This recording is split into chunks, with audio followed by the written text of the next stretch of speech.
சென்னையில் 2ஆம் கட்ட மெட்ரோ ரயில் திட்டம் 116.1 கிலோமீட்டர் தொலைவில் 3 வழித்தடங்களில் செயல்படுத்தப்படுகின்றன. இவற்றில் மாதவரம் சூழிங்கநல்லூர் வரை 46.6 கிலோமீட்டர் 5வது வழித்தடமாக அமைகிறது.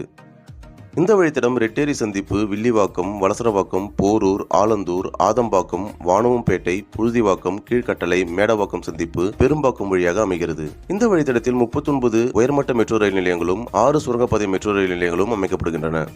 இந்த தடத்தில் பல்வேறு இடங்களில் மெட்ரோ ரயில் பாதை அமைப்பதற்கான பணிகள் முழுவீச்சில் நடைபெற்று வருகின்றன.